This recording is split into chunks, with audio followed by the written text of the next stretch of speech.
Sometimes the past doesn't knock before it walks back into your life.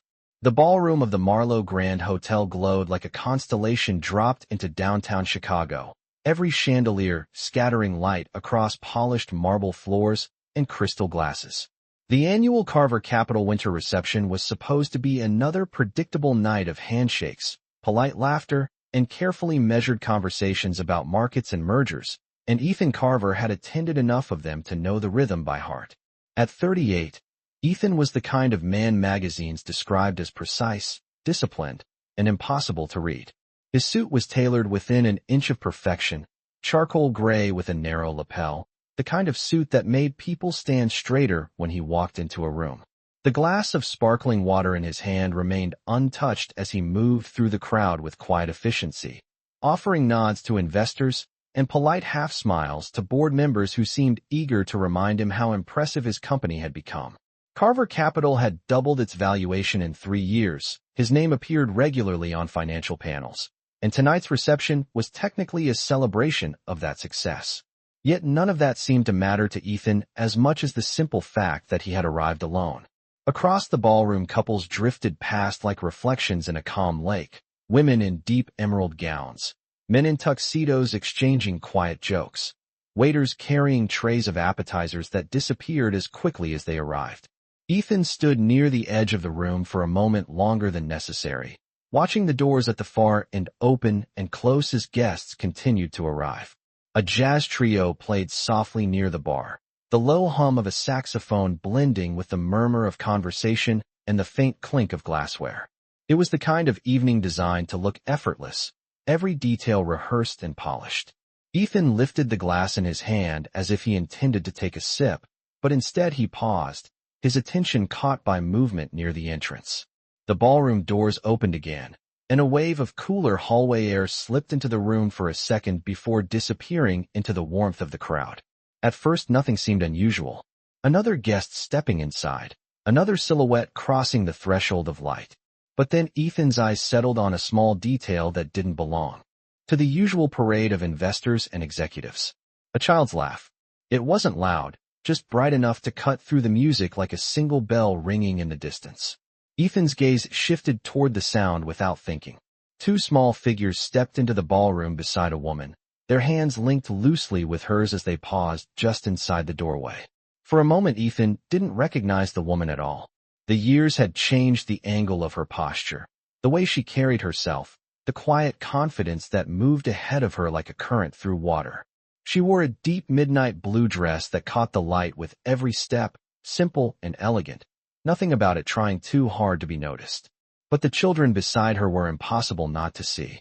A boy and a girl, maybe 5 or 6 years old, their shoes tapping lightly against the marble floor as they looked around with the curious wonder only children seemed able to carry into rooms like this.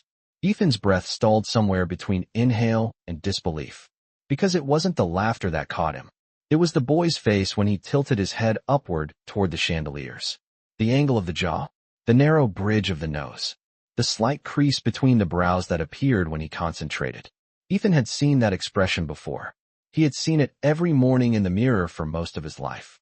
The glass in Ethan's hand lowered slowly without his noticing. Across the room the girl turned slightly, her curls bouncing gently against her shoulders as she looked toward her brother with an amused grin.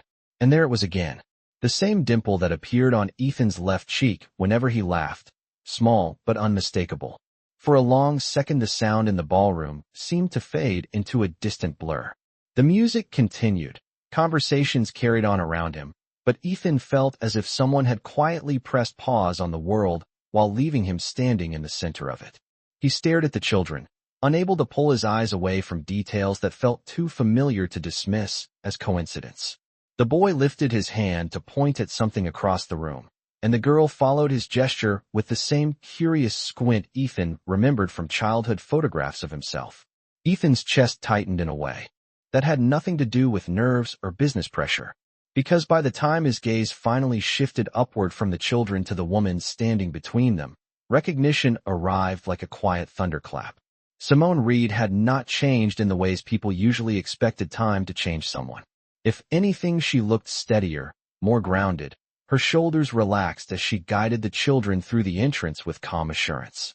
Her eyes moved across the ballroom without hurry, scanning the unfamiliar crowd as if she were measuring the space before deciding where to go next. For a moment those eyes passed right over Ethan without stopping. It should have been a relief. Instead it made his pulse quicken in a way that surprised him. Because Simone Reed was the last person he had expected to see tonight. The last person he had expected to see anywhere. 5 years ago she had walked out of his life with the quiet finality of someone closing a door that would never open again. No shouting. No dramatic scene. Just a conversation that ended with silence and distance, followed by months that turned into years without a single word exchanged between them. Ethan had convinced himself that chapter of his life had ended cleanly. That the version of him who had once known Simone belonged to a different time before board meetings, before headlines, before the constant pressure of running a company whose name carried his own. And yet here she was standing less than 30 yards away, holding the hands of 2 children who looked like living reflections of him. Ethan felt the room tilt slightly as his mind raced through possibilities he wasn't ready to name. He took a single step forward without realizing he had moved. Across the ballroom, Simone began guiding the children toward a quieter corner near a tall arrangement of winter lilies. The boy leaned closer to whisper something in her ear, and she smiled down at him with a softness Ethan had never forgotten. That smile hit him harder than anything else in the room, because it carried the same warmth he remembered from years ago, the same quiet certainty that had once made him believe the future could be simple. Ethan's fingers tightened slightly around the stem of his glass. The children paused beside the floral arrangement, their attention caught by the floating candles suspended above the table. The girl reached up as if she might touch the light, then stopped herself with a small laugh. And again Ethan saw it. That same laugh line near the corner of her mouth. His laugh line. The distance between them suddenly felt unbearable. Ethan set the glass down on the nearest table without taking a sip. Each step across the ballroom felt strangely slow, as though the air itself had thickened around him. Conversations blurred into background noise as he moved past clusters of guests who barely noticed him passing. By the time he reached the edge of the quieter corridor leading toward the balcony doors, Simone had already turned in that direction, with the children following close beside her. Ethan hesitated only a second before stepping into the hallway behind them. The softer lighting there cast long reflections across the floor as the noise of the party faded behind the closed doors. Simone paused near the balcony railing when she heard his footsteps approaching. The children looked up first, curiosity bright in their eyes as Ethan came to a stop a few feet away. For a moment none of them spoke.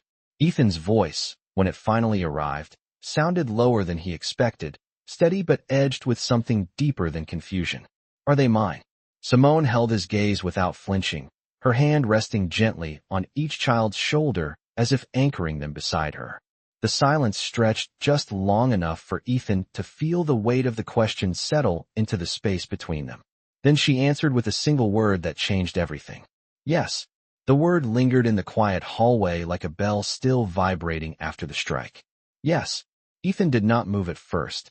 The single syllable settled somewhere deep in his chest, heavier than any answer he had imagined in the seconds before he asked the question. Behind Simone, the balcony doors revealed a slice of the Chicago skyline, glowing in the distance. Winter air pressing gently against the glass as the lights of traffic moved slowly along the streets below. For a moment, the entire world seemed reduced to the 4 people standing in that narrow corridor. Ethan's gaze shifted again to the children, as if his mind still needed confirmation for what his instincts had already recognized. The boy stood slightly forward, shoulders squared with the natural confidence of someone who had not yet learned to doubt his place in the world. His dark curls framed a face that felt painfully familiar to Ethan. The girl stood close to Simone's side, her small fingers resting against her mother's arm as she studied Ethan with calm curiosity. There was no fear in her expression, only the thoughtful attention of a child trying to understand an unfamiliar adult who had suddenly appeared in front of her. Ethan drew a slow breath that felt thinner than usual. "How old are they?" His voice carried a careful steadiness that hid the storm racing through his thoughts. Simone did not look away from him when she answered. 5. The number landed with quiet precision. Ethan felt the calculation happen instantly in the back of his mind, a simple timeline that required no effort. 5 years ago was the same year everything between him and Simone had fractured into silence. The same year his company had entered the most volatile phase of expansion in its history. The same year he had convinced himself that walking away from anything complicated was the only way to survive the pressure closing in around him. Ethan lowered his eyes briefly, absorbing the weight of that realization. When he looked up again, the boy had taken a small step closer, curiosity overcoming whatever caution he might have learned from the adults around him. His eyes were a deep brown, clear and observant, and when he tilted his head slightly, Ethan felt the strange disorientation of watching a gesture he recognized from childhood photographs of himself. Simone rested a gentle hand on the boy's shoulder, not pulling him back, but grounding him in place. Her voice remained calm when she spoke to the children. Miles, Maya, this is Ethan. The children looked at him together. Ethan felt his throat tighten at the simple sound of their names. Miles lifted his chin a little higher, studying Ethan with a seriousness that felt older than his 5 years. Hello. The word came out polite and careful, the way a child speaks when he knows he is meeting someone important but does not fully understand why. Maya remained quiet, her eyes moving between Ethan and Simone as if reading the silent language passing between the adults. Ethan nodded slowly, unsure how to compress the rush of emotion filling his chest into something appropriate for this moment. Hello. The word felt strangely fragile leaving his mouth.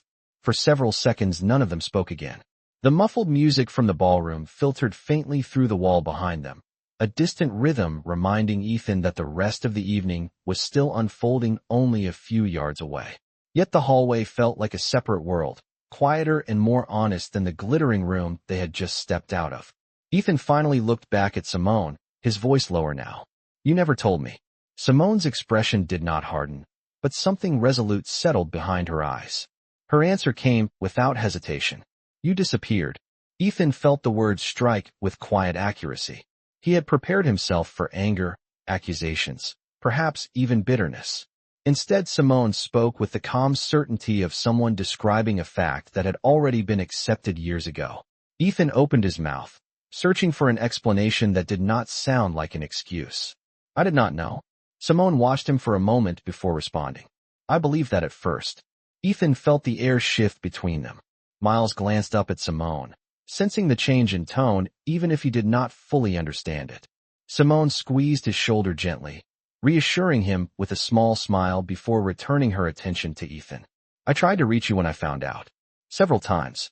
Ethan frowned slightly, confusion breaking through the fog of realization filling his mind. I never received anything. Simone's eyes held his. I know. The quiet confidence in her voice made Ethan's pulse quicken again. He had spent years believing the silence between them had been mutual, a clean break created by two people choosing separate paths. The possibility that something else had happened in the background unsettled him in ways he had not expected. Maya shifted her weight slightly, tugging gently on Simone's hand. Mommy. Her voice was soft but clear. Are we going back to the party? Simone looked down at her daughter with warmth. In a minute. Ethan watched the small exchange, noticing how naturally the children leaned toward her, how easily she balanced calm authority with quiet affection. It was the kind of presence that came from years of steady practice rather than sudden instinct. A life he had not been there to see. Miles looked back at Ethan again, curiosity still glowing in his expression. Do you work here? The innocent question startled a small laugh out of Ethan before he could stop it. The sound felt unfamiliar after the tension of the last few minutes. Something like that. Simone's gaze flickered briefly toward the ballroom doors, then back to Ethan. We should not stand here long. Ethan understood immediately. The longer they remained in the hallway, the greater the chance that someone from the reception would wander out and recognize the scene unfolding between them. The last thing Simone needed was a hallway full of curious investors whispering questions she had never agreed to answer. Ethan straightened slightly, his voice careful again. May I see them again? Simone did not answer right away. Instead, she studied him with the quiet attention of someone measuring more than just the words he had spoken. Miles had turned toward the balcony now, fascinated by the pattern of city lights stretching across the skyline. Maya leaned lightly against Simone's side, her small hand still wrapped around her mother's fingers. Finally, Simone spoke. If you do, it will be on my terms. Ethan nodded immediately. Of course. Simone's tone remained calm but firm. No reporters. No photographers. No sudden appearances at school events or playgrounds. The boundaries were clear and deliberate, the kind of rules created by someone who had spent years protecting a life she built alone. Ethan listened without interruption. I understand. Simone held his gaze for another long moment before giving a small nod. I will contact you. Not tonight. Not tomorrow. When I decide the time is right. Ethan accepted the condition without argument. That is fair. Miles turned back toward them then, his eyes bright with excitement as he pointed toward the skyline. Mommy, look. The buildings are glowing. Simone followed his gesture with a gentle smile. They always do at night. Maya looked at Ethan again, her voice curious. Do you live up there? Ethan glanced toward the city lights before answering softly. Yes. Somewhere in the middle of all that. Maya considered the answer thoughtfully, then nodded as if the explanation made perfect sense. Simone reached for the balcony door handle, preparing to guide the children back inside. Before stepping through, she paused and looked at Ethan one last time. Her voice carried the same calm strength it had held since the beginning of the conversation. Biology does not give you the right to walk into there. Lives whenever you want. Ethan felt the truth of the statement settle in his chest. I know. Simone studied his face for a brief second longer, as if searching for any sign that he might challenge the boundary she had drawn. When she found none, she opened the door and led Miles and Maya back toward the music and light of the reception. Ethan remained in the hallway for several seconds after they disappeared into the crowd. The quiet space felt different now, filled with the echo of a future he had never imagined and the undeniable certainty that everything about his life had just changed. The hallway felt strangely quiet after the balcony door closed behind Simone and the children, as if the world had taken a breath and forgotten to release it. Ethan Carver remained where he stood for several seconds, staring at the place where they had disappeared into the warm light of the reception. The faint echo of music drifted through the wall again, a saxophone rising and falling in smooth notes that sounded distant now, almost unreal. 5 years. The number repeated in Ethan's mind with a steady rhythm he could not interrupt. 5 years meant birthdays he had not seen, first words he had not heard, mornings he had never watched unfold at a kitchen table somewhere across the city. He exhaled slowly and finally turned toward the balcony window, the glass cool beneath his fingertips as he rested his hand against it. Chicago stretched out beneath him like a map of glowing veins, headlights moving along streets in quiet lines while the towers of downtown stood tall against the dark winter sky. For most of his life, that skyline had been a symbol of control. Every building represented decisions made, risks calculated, victories earned through long nights and relentless focus. Tonight the city looked different. Tonight it looked like a place that had been moving forward without him in ways he had never noticed. Behind him, the door to the hallway opened again with a soft click.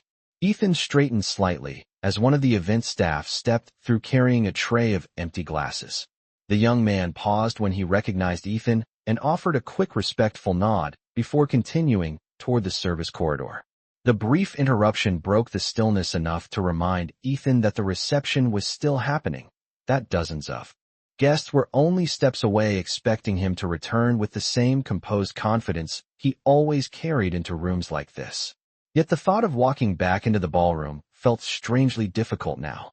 For years, Ethan had mastered the art of compartmentalizing his life. Business decisions stayed in boardrooms. Personal matters stayed locked away behind doors that rarely opened. But tonight those compartments had collapsed in a single moment when two small faces stepped through the ballroom entrance and looked back at him with expressions he recognized too well. Ethan closed his eyes briefly and replayed the scene again. Miles tilting his head toward the chandelier. Maya laughing softly when the candlelight reflected in the glass above the table. The resemblance had not been subtle. It had been undeniable. He pushed himself away from the window and walked slowly down the hallway until he reached the corner where the sound of the reception grew louder. Through the partially open door, he could see guests moving between clusters of conversation, unaware that the evening had just rewritten the direction of his life. Ethan remained in the shadow of the doorway instead of stepping inside. His mind had already begun assembling the timeline again, examining each detail with the same analytical focus that had built his company. 5 years ago, he had been traveling constantly, moving between cities as Carver capital expanded into new markets. Meetings, investor calls, negotiations that stretched late into the night. It had been the most intense year of his professional life. The same year Simone had quietly vanished from his world. At the time he had convinced himself the separation had been inevitable. Their lives had begun pulling in different directions, his schedule becoming unpredictable while the pressure around his company grew heavier with each passing month. When the communication between them faded, he had interpreted it as mutual distance rather than something else entirely. Now a new possibility stood in front of him like a door he had never known existed. Simone had said she tried to reach him several times. Ethan's brow tightened slightly as the memory surfaced of how heavily guarded his time had become during those months. Every call screened, every email filtered. His executive assistant had managed a constant flood of messages, sorting urgent business from everything else. The realization formed slowly but firmly. If Simone had attempted to contact him during that time, there was a real chance those messages had never reached him at all. The thought unsettled him more than he expected. Ethan stepped into the ballroom at last, the music and conversation washing over him again like warm water after standing in the cold. A few guests noticed his return immediately and raised their glasses in greeting. Ethan acknowledged them with brief nods, maintaining the composed expression people had come to expect from him. Yet his attention moved instinctively through the room, searching. It did not take long to find Simone again. She stood near one of the tall windows on the far side of the ballroom, speaking quietly with another woman while Miles and Maya sat at a nearby table examining a small plate of fruit slices. The children looked perfectly at ease, their legs swinging lightly beneath their chairs as they shared quiet observations with each other. Ethan watched them from across the room, careful not to draw attention to himself. The strange pull he felt toward them was immediate and powerful, like gravity quietly shifting direction. He noticed small details that made his chest tighten again. The way Miles leaned forward with focused curiosity when he spoke. The way Maya tilted her head slightly whenever she listened closely to something new. These were not imagined similarities. They were patterns he had carried his entire life, now appearing in two small people who had never known him. Ethan forced himself to look away for a moment, turning toward the bar where a glass of water waited. He picked it up, but did not drink. The cold surface against his palm helped anchor his thoughts as they continued turning through possibilities he had never considered before tonight. Simone's words echoed again in his mind. Biology does not give you the right to walk into their lives whenever you want. She was right. Whatever role he might eventually play in the children's lives would have to be earned carefully and respectfully. For the first time in years, Ethan felt something unfamiliar pressing against his usual confidence. Uncertainty. Yet beneath that uncertainty was something steadier beginning to form. Determination. Ethan glanced across the ballroom again. Simone had finished her conversation and now stood beside the children, her hand resting lightly on Maya's shoulder while Miles animatedly described something he had noticed about the candles floating above the tables. The scene was simple, quiet, almost ordinary. And yet Ethan knew he would remember it for the rest of his life. Because in that moment, he understood something with sudden clarity. Tonight had not simply revealed a secret from his past. It had introduced him to the most important responsibility he had never known he carried. Ethan set the untouched glass back on the bar and straightened his jacket slightly, his gaze lingering one last time on the small family across the room. Whatever came next would not happen quickly. Simone had made that clear. But Ethan Carver had spent his entire career building things step by step, decision by decision. And for the first time in his life, the future he wanted to build had nothing to do with boardrooms or balance sheets. It had everything to do with two children sitting beneath a chandelier in a ballroom, unaware that the man watching them from across the room had just discovered he would spend the rest of his life trying to deserve the chance to know them. The reception continued as if nothing unusual had happened, the music rising and falling in smooth waves while conversations drifted between tables beneath the golden glow of the chandeliers. Yet for Ethan Carver the room no longer felt the same. Every sound seemed slightly distant, every laugh softened by the steady realization forming inside his mind. Across the ballroom, Simone Reed remained near the tall windows, speaking quietly with another guest while Miles and Maya continued their careful investigation of the fruit plate in front of them. Ethan forced himself to look away for a moment and greet two investors approaching him from the side of the room, exchanging polite remarks about market projections and the upcoming fiscal quarter. But even while he spoke, his attention kept drifting back toward the small table where the children sat. He noticed how Miles leaned forward when he asked Simone a question, his hands moving with thoughtful precision as he tried to explain something he had just discovered about the floating candles above the table. Maya listened closely, her head tilted slightly, while she waited for her brother to finish before offering her own quiet observation. It was a simple exchange between siblings, the kind that might happen in any family, but to Ethan it felt almost overwhelming. The patterns of their gestures were too familiar. The thoughtful pauses, the careful curiosity, the way their expressions shifted when they concentrated. These were traits he had recognized in himself for years without thinking twice about them. Now he saw them living and breathing in two children who had grown up an entire lifetime without him. The realization did not arrive with anger or regret alone. It arrived with a deep sense of responsibility that settled slowly into place. Ethan understood that Simone had been telling the truth when she said biology alone did not give him the right to step into their world whenever he wanted. Whatever place he might eventually have in the lives of Miles and Maya would not be given easily. It would be measured through time, patience, and respect for the life Simone had already built for them.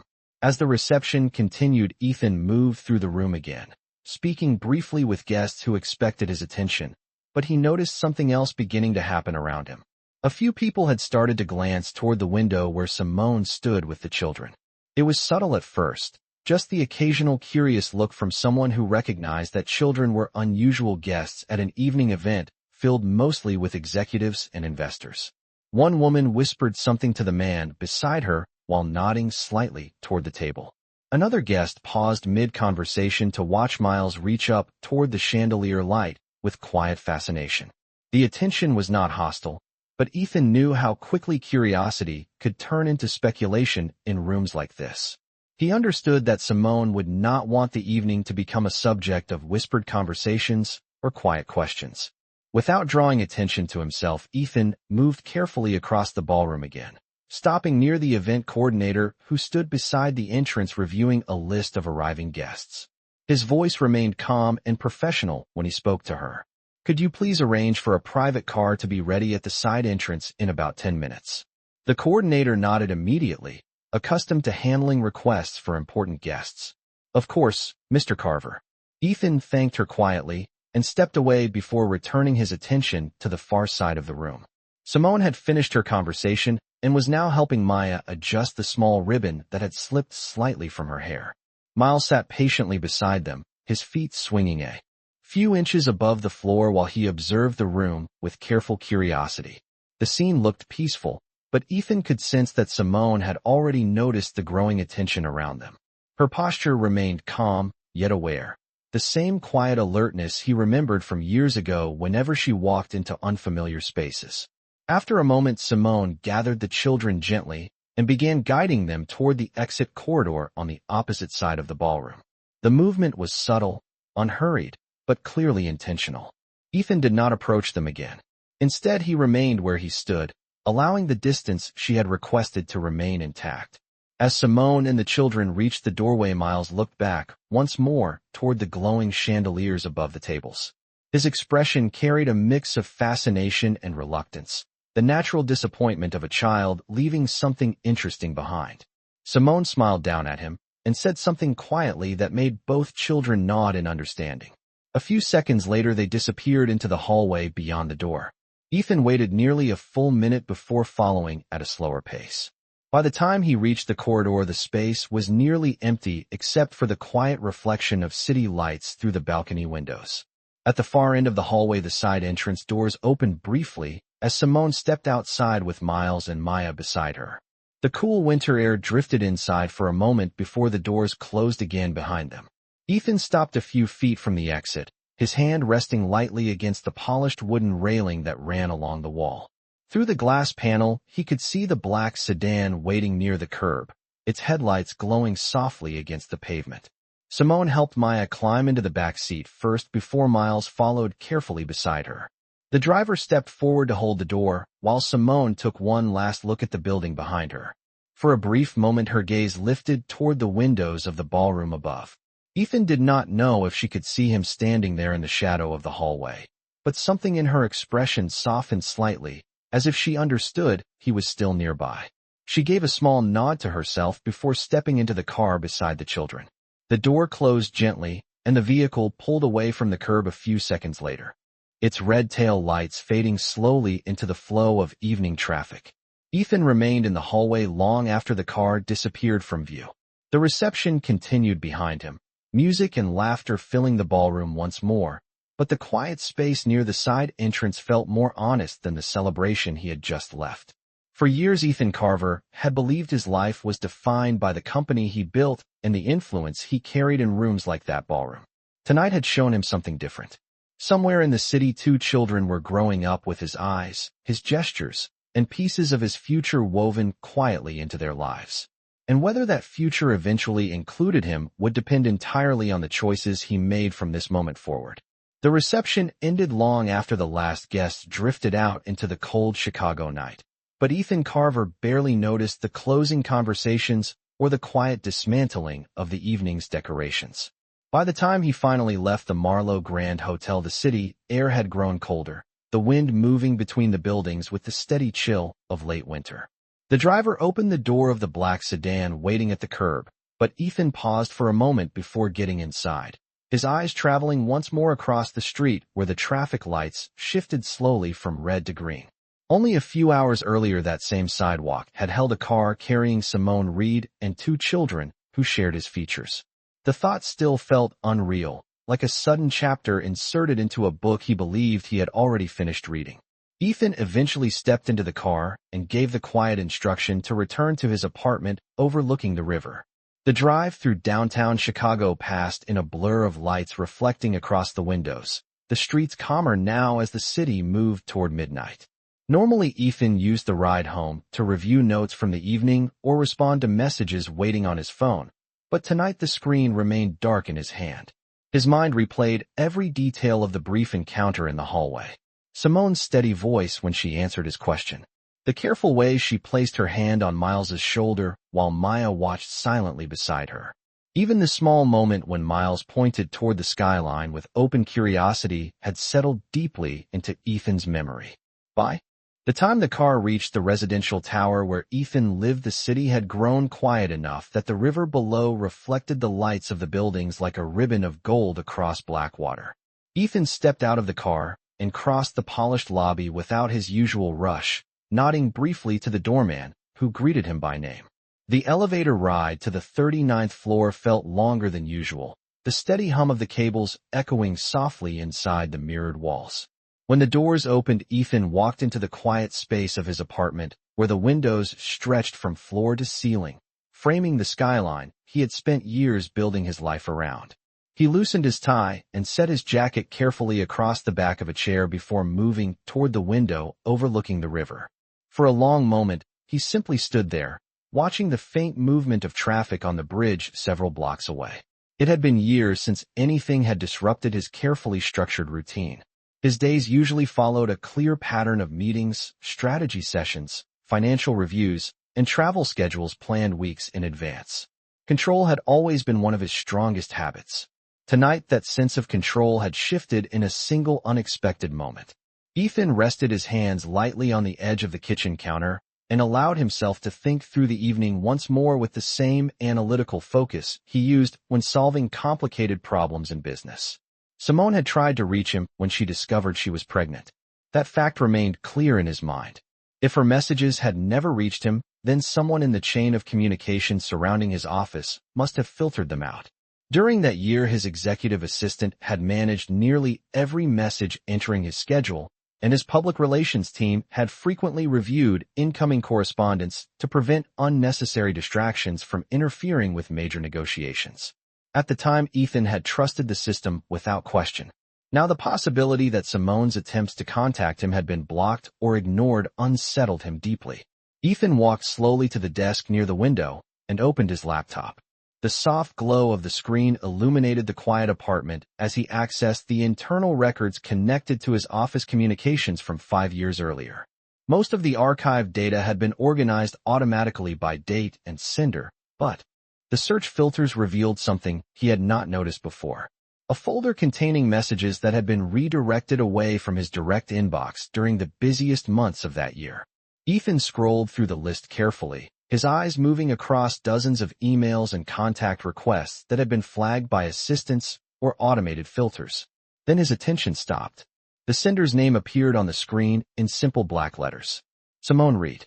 The message had been redirected before reaching him, marked with a note indicating that the communication had been classified as personal and therefore unnecessary during a critical negotiation period. Ethan stared at the screen for several seconds, the quiet room around him suddenly feeling smaller. Beneath the first message were 2 more sent only days apart, each carrying the same name and each redirected in the same way. Ethan opened the earliest one. The message itself was brief and direct. Simone had written that she needed to speak with him about something important and that she hoped he would call her when he had the chance. There was no accusation in the words, no emotional pressure, only a calm request for conversation. The second message arrived 2 weeks later. In that one, Simone explained that she had discovered she was expecting a child and believed he deserved to know. She asked again for a chance to speak with him before making any decisions about the future. Ethan leaned back slowly in his chair, absorbing the weight of the words glowing on the screen. The third message came another week later. This one was even shorter than the others. Simone wrote that she had tried calling the office, but had been told repeatedly that Ethan was unavailable. She wished him well and explained that she would move forward on her own if she did not hear from him. Ethan closed the laptop gently and stared out at the city again. The truth had been sitting quietly in an archive folder for 5 years, hidden behind a decision made by someone who believed they were protecting his time and focus during a demanding period of business expansion. But that small administrative choice had shaped the course of 3 lives. Somewhere across the city, Simone Reed had carried the responsibility of raising Miles and Maya, without knowing that Ethan had never seen the messages she sent. Ethan exhaled slowly and straightened. In his chair, the discovery did not erase the years he had missed or the distance that still existed between him and the children. But it did change one important thing. The silence between them had not been the result of indifference. It had been the result of a barrier built by the structure of his own world. Ethan reached for his phone and saved Simone's name in his contacts again, though he did not attempt to call her. She had already made it clear that she would decide when communication happened next. For now, the only thing he could do was wait and prepare himself for the moment she chose to reach out. Ethan stood and walked back to the window overlooking the river. The lights of Chicago stretched endlessly in every direction, a reminder that life in the city continued moving forward no matter how dramatically one moment could alter a person's path. Tonight, Ethan Carver understood something he had never fully grasped before. Success had always meant control and progress in his professional world. But the future that now mattered most would require patience, humility, and the willingness to earn trust from the very beginning. Morning arrived quietly over Chicago, pale winter sunlight slipping between the towers and reflecting across the slow current of the river below Ethan Carver's apartment. The city had already begun moving again long before Ethan stepped into his office tower on Northwacker Drive. The lobby of Carver Capital buzzed with its usual rhythm of early meetings and hushed conversations, assistants moving briskly between glass conference rooms while screens along the walls displayed financial updates scrolling steadily across the top of the market reports. To anyone watching, Ethan appeared exactly as he always did. His posture remained composed, his expression focused as he walked through the entrance with the same calm authority that had built his reputation in the financial world. Yet beneath that calm exterior, something fundamental had shifted overnight. The discovery of Simone's messages still lingered in his thoughts with quiet clarity. Every step across the marble floor reminded him that the life he had built was larger than the systems surrounding him, and those systems had once hidden the truth he should have known. When Ethan reached his office on the 42nd floor, he closed the glass door behind him and set his briefcase down slowly. The skyline stretched wide beyond the windows, morning light washing across the buildings like a calm tide. For several minutes, he simply stood there reviewing the messages he had found the night before, replaying Simone's words in his mind. She had not accused him. She had not demanded anything. She had only asked for a conversation that never happened. The simplicity of those messages made the silence that followed them feel even heavier now. A quiet knock interrupted his thoughts. His executive assistant, Daniel Brooks, stepped into the office carrying a tablet with the day's schedule. Daniel had worked with Ethan for nearly 6 years and knew the structure of his routines with precise efficiency. Good morning, Mr. Carver. The 9 o'clock strategy meeting with the New York partners has been confirmed and the conference call with the Seattle office is scheduled for 10:30. Ethan nodded slowly but did not immediately respond. Instead, he watched Daniel place the tablet on the desk before looking back toward the window. Daniel hesitated, sensing something unusual in the pause. Is everything all right? Ethan finally turned toward him. His voice remained calm, but carried a quiet weight. Daniel, I need you to review the archived communications from 5 years ago. Specifically, anything that was redirected away from my personal inbox during the expansion negotiations that year. Daniel's expression shifted slightly in surprise. Of course. Is there something you are looking for? Ethan stepped closer to the desk and opened his laptop again, bringing up the messages he had discovered the night before. He rotated the screen so Daniel could see the name displayed in the sender field. Simone Reed. Daniel studied the screen carefully, recognition forming slowly in his expression as he read through the message summaries. After a moment, he spoke cautiously. These appear to have been filtered through the administrative system before reaching your direct account. That was standard procedure at the time during major negotiations. Ethan's gaze remained steady. Who made the decision to filter them? Daniel hesitated before answering honestly. At that time, the communications review was handled jointly by the executive assistant team and the public relations department. The goal was to prevent personal matters from interfering with negotiations that could affect the company's valuation. Ethan absorbed the explanation without anger, but the quiet determination in his expression deepened. Those messages were not a distraction. They were important. Daniel nodded slowly, understanding the implication behind the words. I will locate the records of who processed the messages and why they were categorized that way. Ethan gave a small nod in acknowledgement. Thank you. Daniel left the office quietly, closing the glass door behind him as Ethan returned his attention to the skyline outside. The city below continued its steady rhythm of movement. Commuters crossed the bridges in long lines of cars, office towers filled with employees beginning another workday, and somewhere beyond the river Simone Reed was likely starting her own morning routine with Miles and Maya. Ethan tried to imagine that routine for the first time. Perhaps the children were getting ready for school, while Simone prepared breakfast in a small kitchen filled with the sounds of conversation and laughter. Perhaps Miles was asking curious questions about the day ahead, while Maya carefully tied the ribbon in her hair the way Simone had adjusted it the night before. The image felt both distant and deeply personal at the same time. Ethan realized he had no knowledge of the simple details that shaped their lives. He did not know where the children went to school or what games they enjoyed playing in the afternoons. He did not know which bedtime stories Simone might read to them or which cartoons made them laugh on Saturday mornings. The absence of those details did not feel like a failure that could be corrected quickly. It felt like a reminder of how much trust would be required before he could become part of that world. The rest of the morning passed with the usual sequence of meetings and conference calls, but Ethan noticed that his perspective had changed. When discussions turned to quarterly projections or strategic acquisitions, he found himself listening more carefully to the people around the table, aware that success in business had never required the same patience that real relationships demanded. Shortly after noon, Daniel returned to the office carrying a folder of printed records. I reviewed the archived communications as you requested. The messages from Simone Reed were redirected by an assistant who no longer works here. The instruction was approved by the public relations director at the time because they believed personal matters could disrupt the investor negotiations. Ethan accepted the folder and scanned the page briefly before closing it again. Thank you, Daniel. Daniel studied Ethan for a moment before speaking again.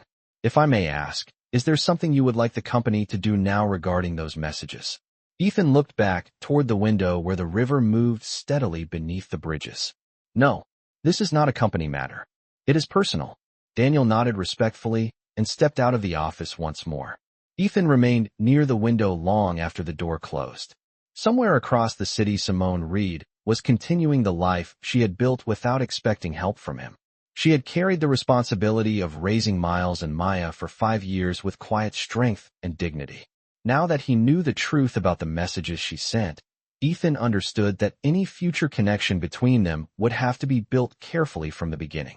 He could not rewrite the years he had missed, but he could choose what kind of man he would be when the opportunity finally came to meet the children again. And when that moment arrived, Ethan Carver intended to prove that he was ready to earn a place in their lives with patience rather than power.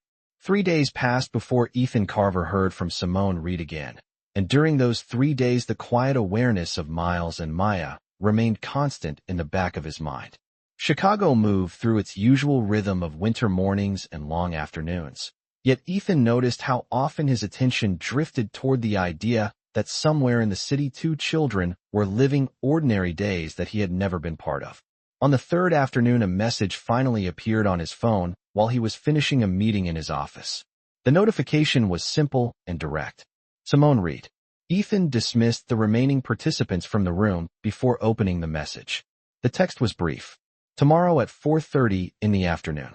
Lincoln Park, near the conservatory entrance. 30 minutes. Ethan read the words twice before placing the phone gently on the desk. There was no greeting and no explanation, only the time and place she had chosen. Yet the message carried something important. It meant she had decided to give him the chance she promised in the hallway at the reception. The following afternoon, Ethan arrived at Lincoln Park nearly 20 minutes early. The winter air carried the faint scent of cold earth and lake wind drifting in from Lake Michigan several blocks away. The trees stood bare against a pale sky, while the glass structure of the conservatory reflected the soft afternoon light. Families moved quietly along the walking paths, parents guiding children toward the playground while joggers passed at an easy pace along the edge of the park. Ethan stood near the stone bench Simone had mentioned and watched the entrance to the conservatory with steady patience. This meeting felt very different from any negotiation he had ever attended. There were no contracts, no presentations, and no expectation of control. Only the possibility of a conversation that might begin to rebuild trust. At exactly 4:30, Simone appeared on the path leading toward the conservatory. She walked at an unhurried pace, her long coat moving gently in the cold breeze while Miles and Maya followed beside her with the quiet curiosity children carried into unfamiliar moments. Miles spotted Ethan first. He slowed slightly, studying the man waiting near the bench with the same thoughtful concentration Ethan had seen at the reception. Maya glanced up at Simone before continuing forward, her small hand still resting lightly in her mother's. Simone stopped a few feet away from Ethan, maintaining the respectful distance she had established before. Her voice was calm when she spoke. 30 minutes. Ethan nodded in agreement. Thank you for coming. Simone glanced toward the children. Miles and Maya, this is the man we spoke about the other night. Miles stepped a little closer, his eyes bright with careful curiosity. Are you the one who lives in the tall building with the lights? Ethan felt a faint smile appear despite the seriousness of the moment. Yes, I live near the river downtown. Maya tilted her head slightly as she studied him. The same thoughtful expression appeared on her face that Ethan recognized from the first night they met.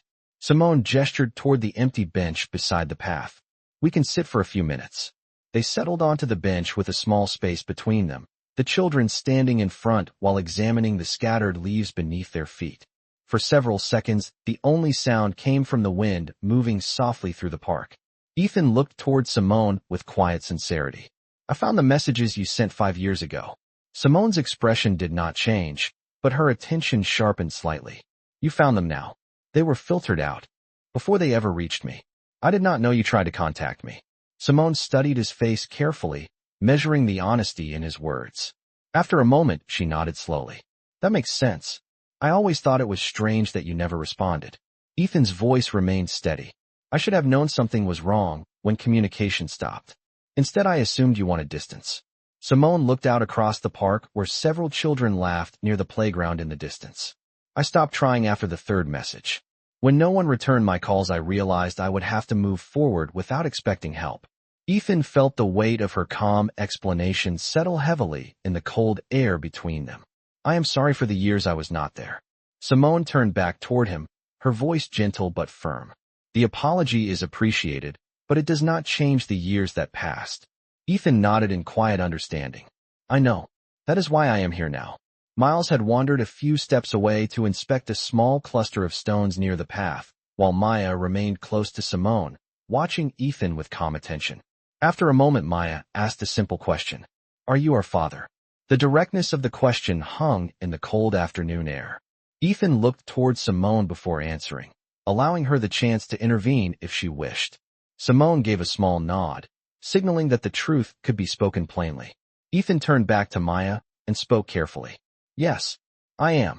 Maya considered the answer for a moment, as if examining it from several angles before speaking again. Then why did we not know you before? Ethan felt the honesty of the question reach deep into his chest. Because I did not know about you. Your mother tried to tell me, but the messages never reached me. Maya looked toward Simone briefly, confirming the explanation with a quiet glance. Simone nodded gently. That is true. Maya turned back to Ethan with thoughtful acceptance, as if the answer had filled in a small piece of a puzzle she had been studying. Miles returned from the edge of the path and looked between the adults with open curiosity. Does this mean he will come to the park with us again? Simone rested a calm hand on Miles's shoulder. That will depend on many things.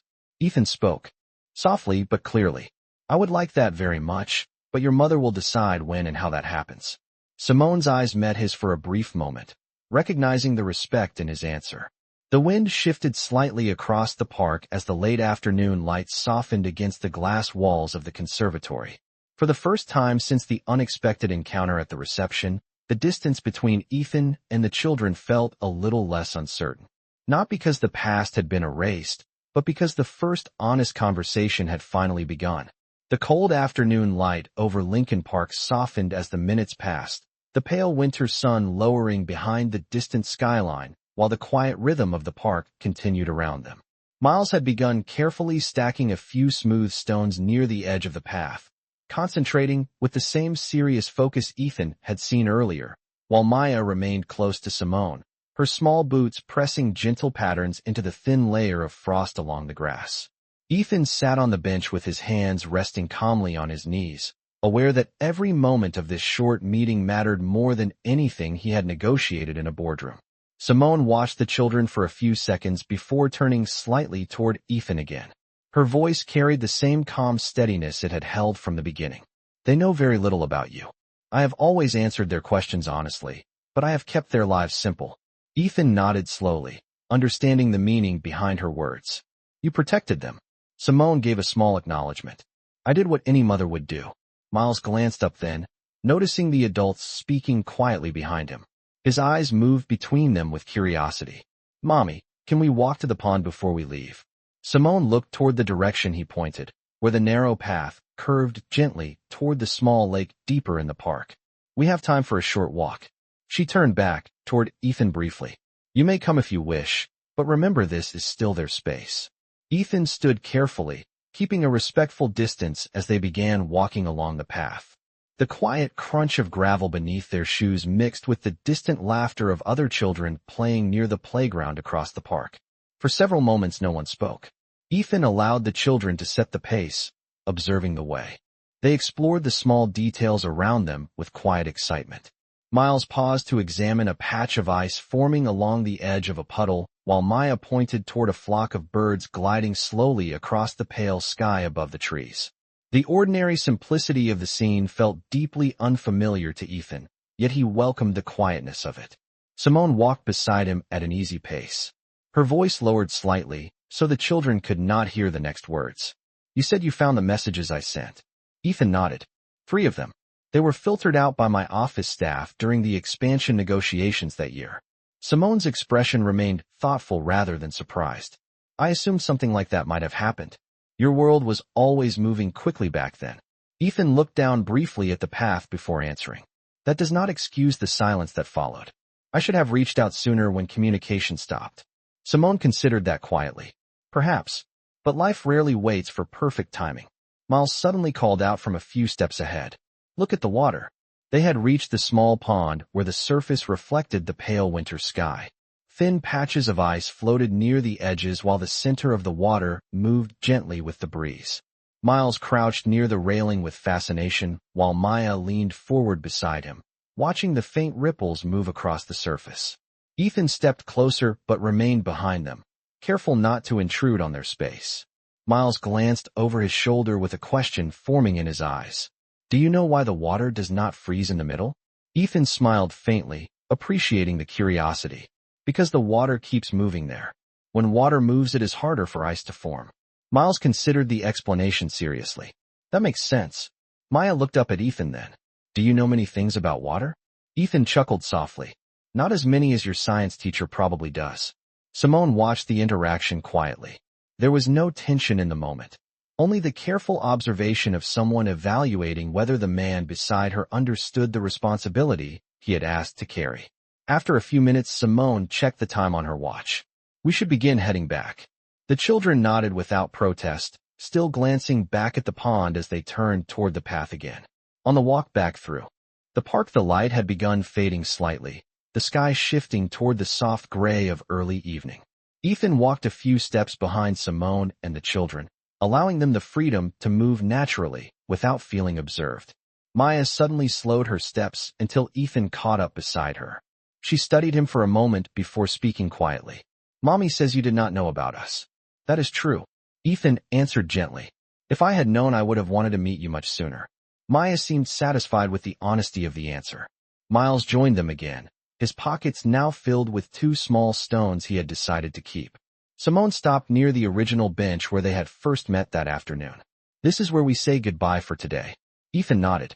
"I understand." Miles looked slightly disappointed, but tried to hide it with a thoughtful expression. "Will you come again next time?" Simone placed a reassuring hand on his shoulder. "That will depend on how things go." Ethan spoke with quiet sincerity. "I would like to come again if your mother believes it is the right choice."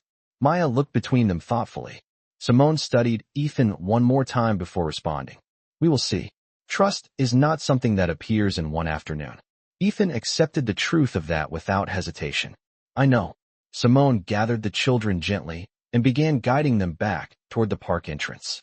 Before leaving, she paused briefly. Her voice remained calm but clear. "What matters most is that Miles and Maya feel safe and respected. If you want to be part of their lives, that will always come first." Ethan nodded firmly. "It already does." Simone watched his expression for a brief moment longer, as if confirming the sincerity behind his words. Then she turned and continued walking with the children toward the sidewalk beyond the trees. Ethan remained beside the bench as their figures moved slowly toward the park entrance, the fading winter light surrounding them with quiet softness. For the first time since the unexpected night at the reception, he felt something steady beginning to grow beneath the uncertainty. It was not confidence or control. It was patience, the understanding that the future he hoped to build would not arrive quickly. But as he watched Simone guiding Miles and Maya safely across the street toward the waiting city beyond the park, Ethan knew that every careful step forward would be worth the time it required. The evening after their walk in Lincoln Park arrived quietly, the city settling into its familiar rhythm of glowing windows and distant traffic as winter air moved slowly through the streets of Chicago. Ethan Carver stood near the tall glass window of his apartment once again, the skyline reflecting softly against the river below. The meeting in the park replayed in his mind with surprising clarity. Miles crouching beside the pond with careful curiosity. Maya asking her questions with calm honesty. Simone watching everything with the quiet awareness of someone who had spent years protecting the small world she built for her children. For the first time in many years, Ethan noticed that the silence of his apartment felt unusually large. The rooms were still immaculate and modern, filled with the quiet luxury that came with success. Yet the space carried none of the small sounds he now realized filled Simone's home somewhere across the city. There were no footsteps in the hallway, no children asking questions from another room, no laughter echoing from a kitchen table. Ethan rested his hands lightly against the window and allowed the thought to settle. The life he had built had always been defined by efficiency and independence. Now he understood how much of that independence had also been distance. The following morning, the city woke beneath a pale gray sky as Ethan arrived at Carver Capital earlier than usual.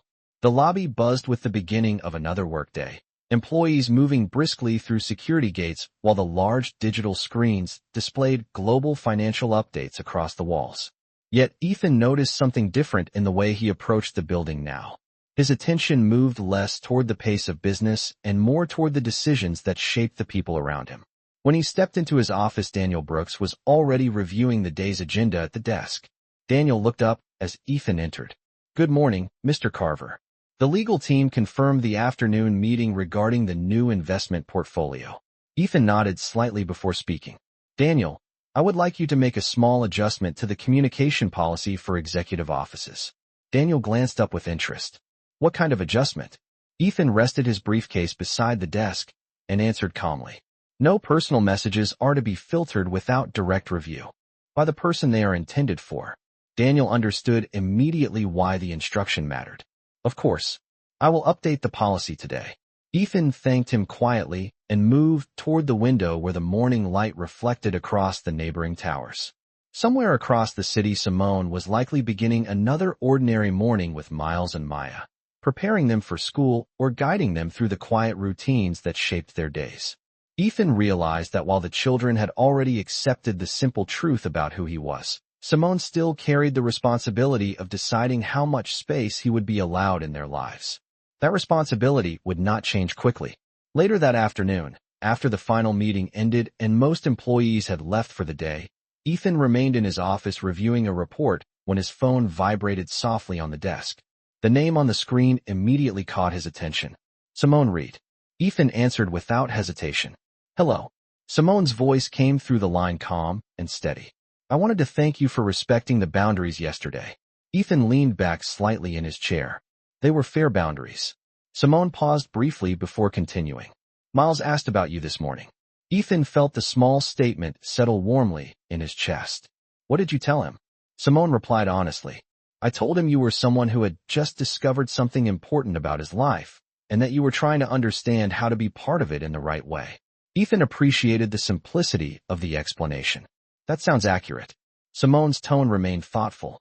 Maya had a different question. Ethan waited quietly. She wanted to know if you liked the pond in the park as much as she did. Ethan smiled faintly. "I did. It was peaceful." Simone allowed a brief silence to pass before speaking again. "They would like to see you again sometime." Ethan felt a quiet sense of gratitude in the words. "Whenever you think it is appropriate." Simone answered with careful honesty. "Perhaps next weekend. Something simple again." Ethan nodded, even though she could not see the gesture. "I will be there." After the call ended, Ethan remained seated for several minutes, absorbing the meaning behind the conversation.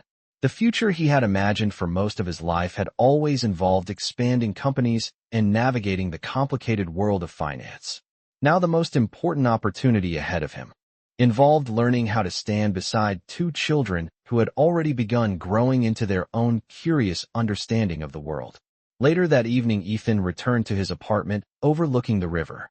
The skyline shimmered in the distance as the city lights flickered on across hundreds of buildings. He stepped onto the small balcony outside the living room and allowed the cold air to clear his thoughts. For years he had believed that building something meaningful required strategy and control. Now he understood that the most meaningful relationships often grew slowly through patience and trust. Somewhere beyond the glowing towers, Simone Reed was finishing another ordinary evening with Miles and Maya, perhaps helping them prepare for bed or listening as they shared stories about the day. Ethan looked out across the city with quiet determination. The distance between their lives had been shaped by circumstances neither of them fully understood at the time. But now that the truth had surfaced, the future would depend on how carefully he honored the space Simone had built for the children. And for the first time in his life, Ethan Carver was willing to move forward without rushing, one honest step at a time.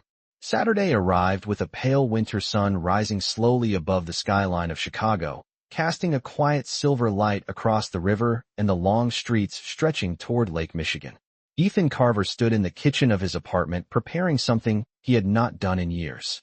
On the counter rested a small paper bag from a neighborhood bakery he had visited earlier that morning, filled with a few simple pastries and 2 small boxes of fruit that seemed appropriate for children.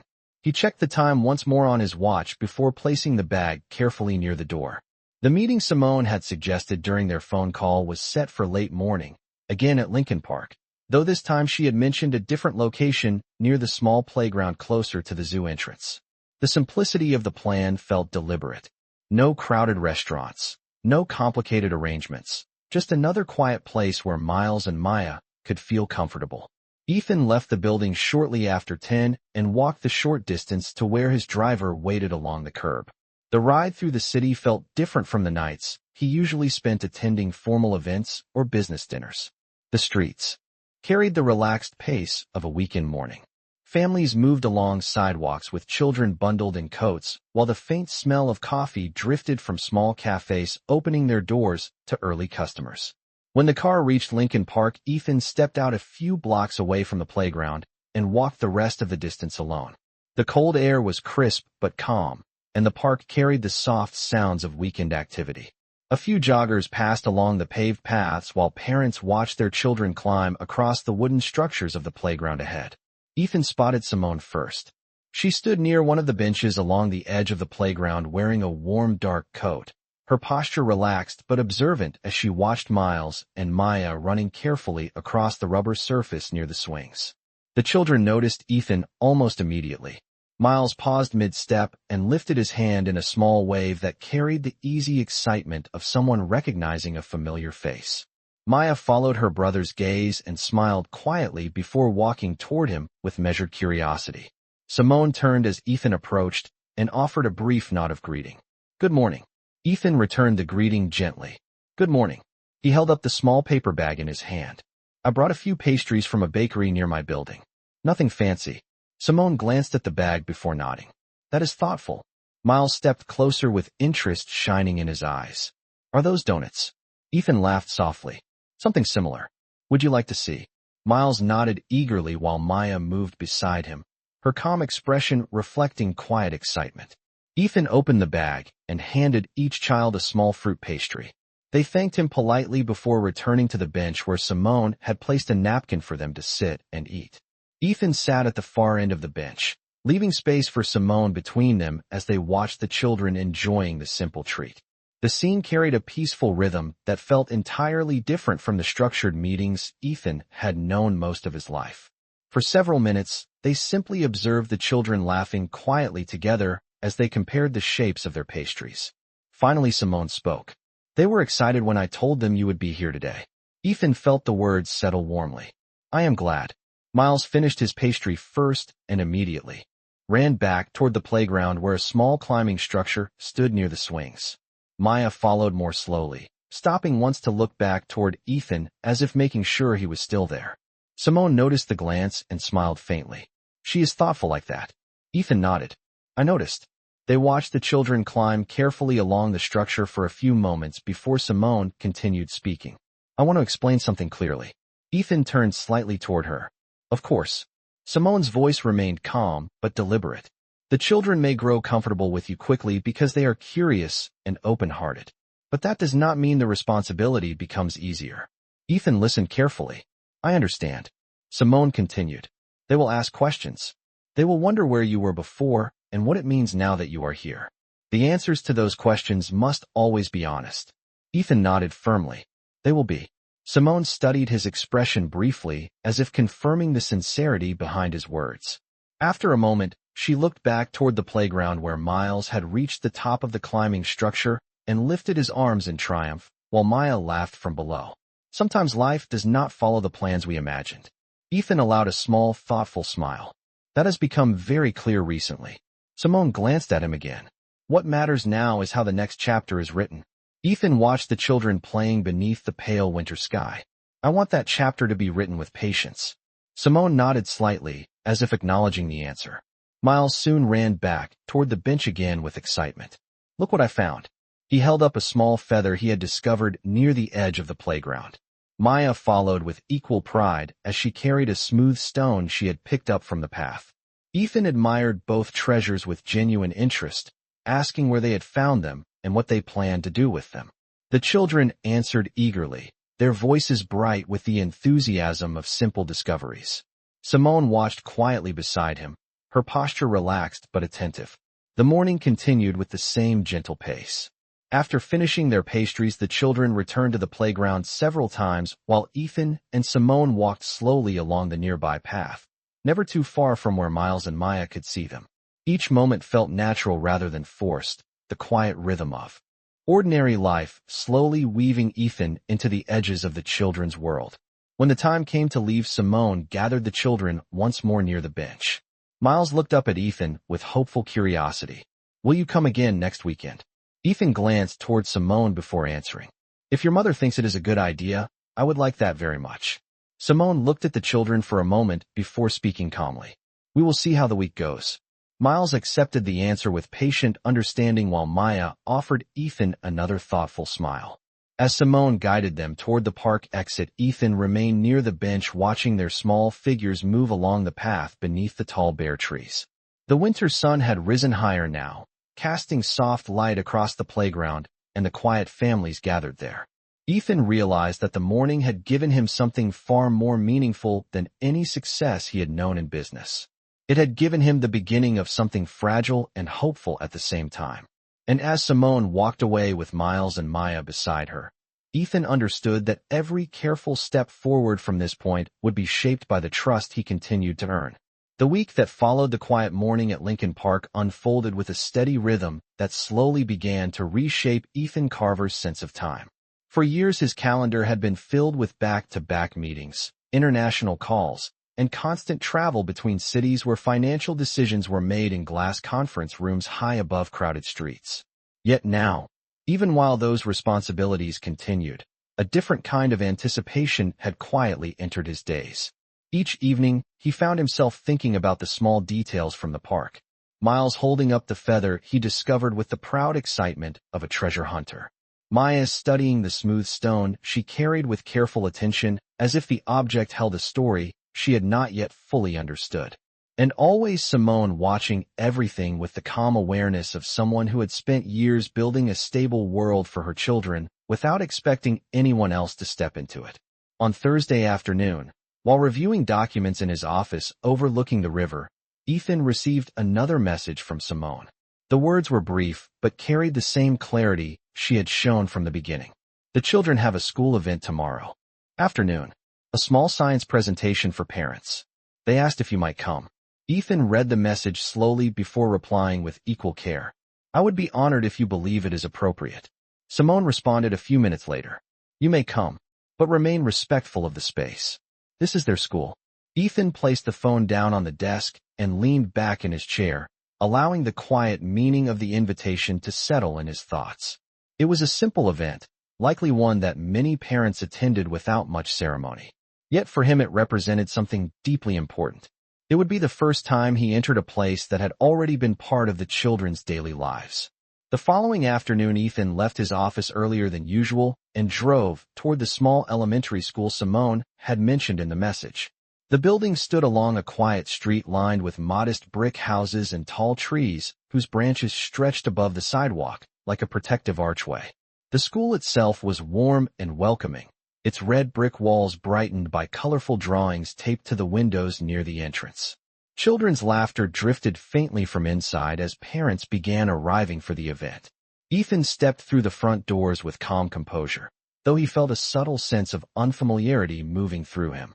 This was not a place where titles or business accomplishments carried any meaning. Here the only thing that mattered was being present for the children who belonged to this community. Inside the hallway, a teacher greeted arriving parents and guided them toward the classrooms where the science presentations were taking place. Ethan introduced himself simply and followed the directions toward a room at the end of the corridor.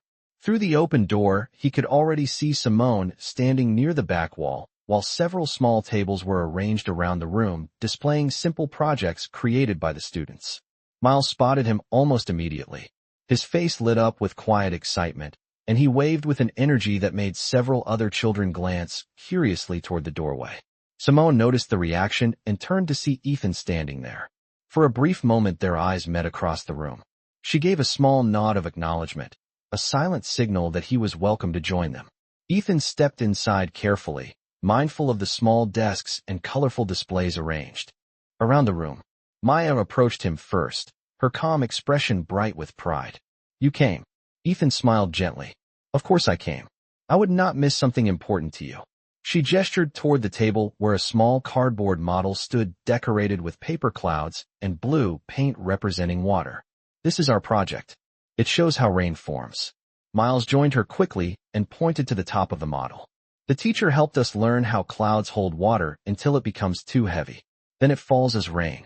Ethan studied the project with sincere interest, asking questions about how they built the display and what they had learned during the lesson.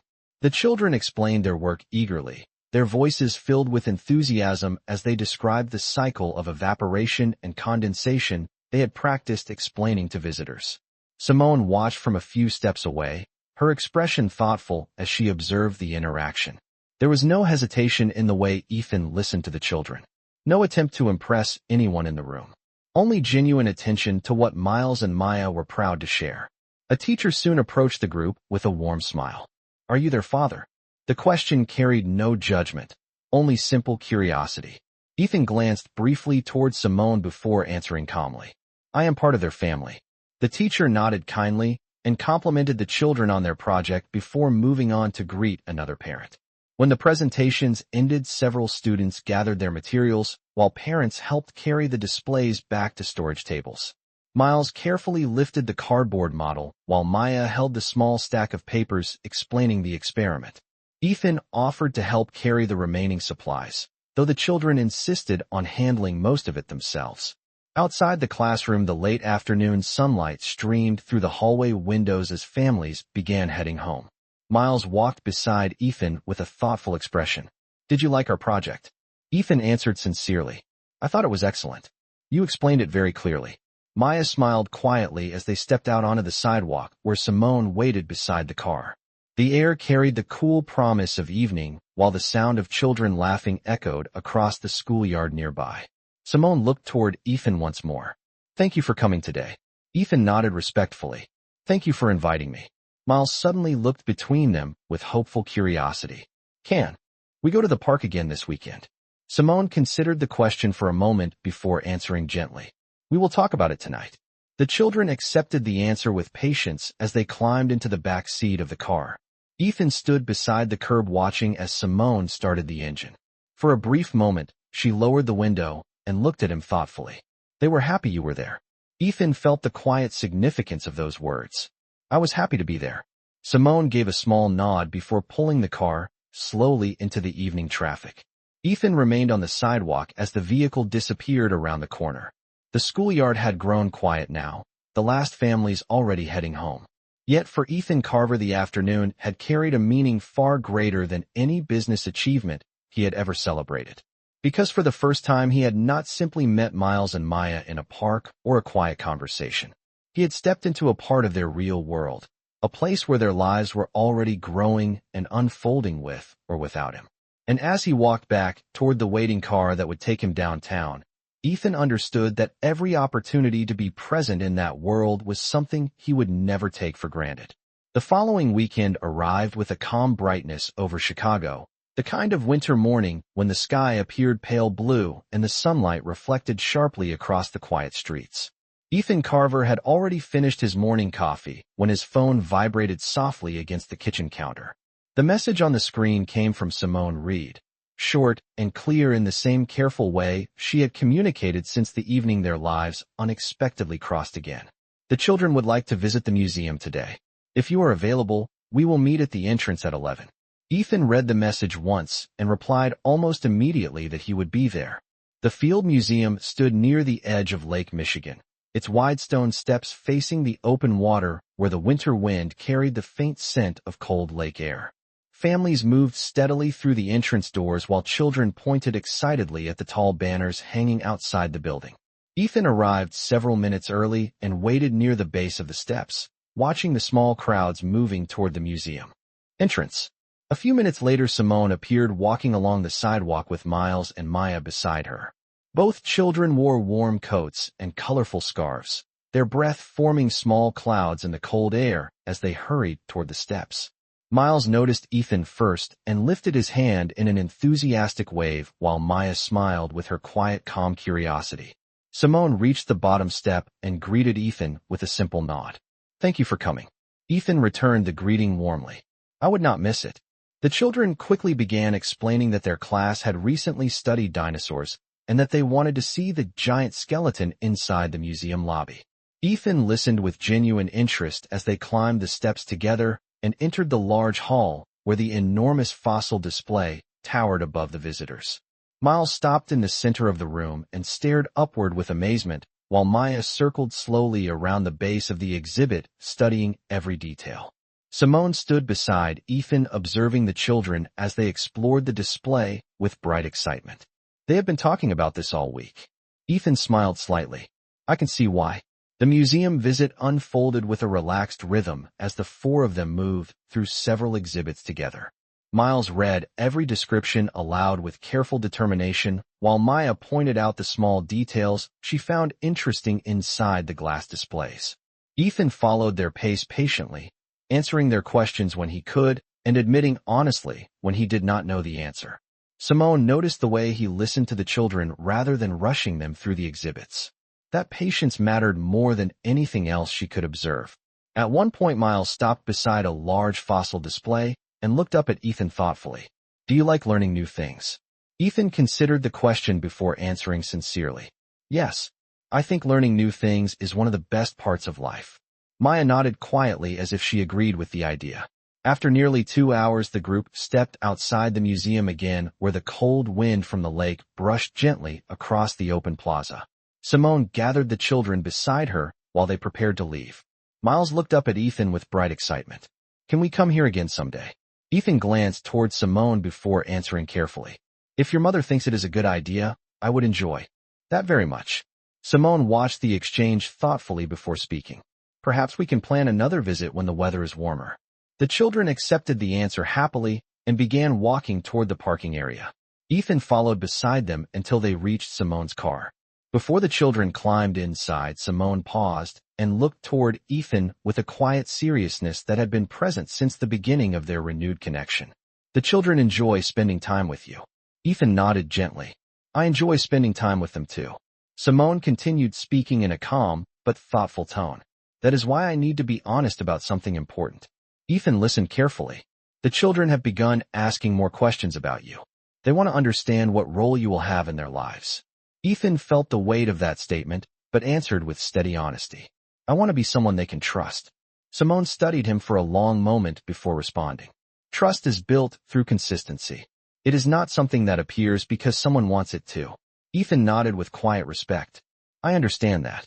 Simone's expression softened slightly as she opened the car door for the children. Then continue doing exactly what you have been doing. Show up when you say you will. Listen to them. Be honest. That is how they will learn who you are. Miles leaned out of the car window before Simone closed the door. See you soon. Ethan smiled warmly. I look forward to it. Simone started the engine, and the car slowly pulled away from the museum plaza while the wind moved gently across the open space beside the lake. Ethan remained standing there for several seconds, watching the vehicle disappear into the flow of traffic. The wide stone steps of the museum stood behind him, while the skyline of Chicago stretched across the horizon in the distance. For years, Ethan Carver had measured progress through financial results and business growth. Now he understood that the most meaningful progress in his life could be measured in something far simpler. Showing up when it mattered, listening when the children spoke, and earning trust one quiet moment at a time. Spring arrived slowly in Chicago during the weeks that followed, the last traces of winter fading as the trees in Lincoln Park began showing the first signs of green along their branches. The city felt different when the cold winds softened and families returned to the parks with blankets and bicycles, filling the open spaces with quiet laughter and movement. For Ethan Carver, the passing weeks had begun to reshape his life in ways he had never expected. The routine of his business responsibilities remained steady, yet every Friday afternoon now carried a quiet anticipation. It had become the unspoken rhythm of his life that weekends meant time with Miles and Maya, whenever Simone Reed believed it was the right moment. One Saturday morning, Ethan arrived once again at Lincoln Park, where the children had asked to fly a small kite they had chosen at a nearby store earlier that week. The sky stretched wide and clear above the open field while a gentle breeze moved across the grass. Miles ran ahead, carrying the bright red kite with determination, while Maya followed beside Simone with the string spool held carefully in her small hands. Ethan walked a few steps behind them, watching the children with a calm sense of gratitude that had grown steadily inside him over the past weeks. Miles stopped in the center of the field and looked back with excitement. This is where the wind is strongest. Simone helped Maya unwind the string while Ethan held the kite upright, waiting for the breeze to lift it. When the wind caught the thin fabric, the kite rose quickly into the air, climbing higher above the field as the children laughed with delight. Miles held the spool carefully while Maya pointed upward at the bright shape moving against the blue sky. Ethan stood beside Simone, watching the moment unfold. The sound of the children's laughter carried easily across the open space, blending with the quiet sounds of other families enjoying the warm afternoon nearby. After a while, Miles handed the spool to Ethan. "Your turn." Ethan accepted the string with careful attention as the kite pulled gently against the wind. Maya stood beside him, watching closely. "It is easier when you let the wind guide it." Ethan smiled at the observation. "That sounds like very good advice." Simone listened quietly beside them, noticing how naturally the children included Ethan in their small discoveries. There had been no sudden promises or dramatic changes in the weeks since their first meeting in the park. Instead, there had been steady moments of patience. Ethan attending school events, simple walks through the park, conversations where the children asked honest questions and received honest answers.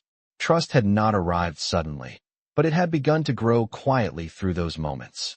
Later that afternoon, the group sat together on a wooden bench near the edge of the field, while Miles carefully rolled the kite string back onto the spool.